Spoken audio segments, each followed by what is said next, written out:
Hi, and welcome back to Driving Diversity. My name is Elaine Spector. So this week I will be discussing the U.S. Innovation and Competition Act of 2021, which was passed in the Senate by a 63-32 vote.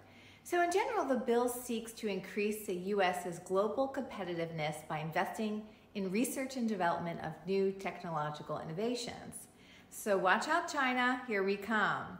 So one important provision in the legislation relates to the bill formerly entitled the Inventor Diversity for Economic Advancement Act, the IDEA Act. So a lot of you probably have heard of that before. So the IDEA Act mandates the collection of demographic information from patent applicants on a voluntary basis by the USPTO. So the data is being collected in order to quantify the issue with regard to females and diverse candidates being left off of patents. So the IDEA Act further provides that any such information provided by an applicant will be kept confidential and separate from the application for patent. So this provision would help avoid any type of implicit biases during the patent examination process.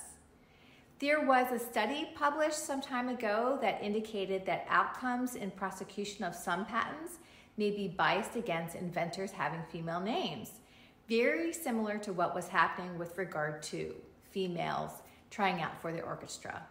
So as soon as blind auditions were implemented, the percentage of females in these positions, in the orchestra positions, significantly increased.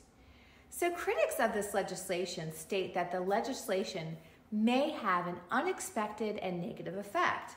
So one critic argues that closing the gap by any action by the USPTO affecting patent grant rate of demographically favored applications would necessarily mean relaxing the patentability examination standards for those applications. So I don't know about you, but when we start using words like any and always and never, you set yourself up for a losing argument. So my kids know not to say those words when debating with me, because they inevitably lose. So my question is, how would those anonymously examined applications be demographically favored? I'm not so sure about that argument. So diversity and innovation and implicit bias in examination are real issues that Congress is seeking to address. Do I believe that the IDEA Act solves the issue of diversity and innovation? No, of course not by itself. However, it is just a first step in addressing a bias issue in our system. And for those of you who think you are not biased, that might be the problem. Every human being has biases, and we need to become aware of those biases so that we don't act on them. I hope I've given you some food for thought. Thank you for watching, and I hope you have an amazing day.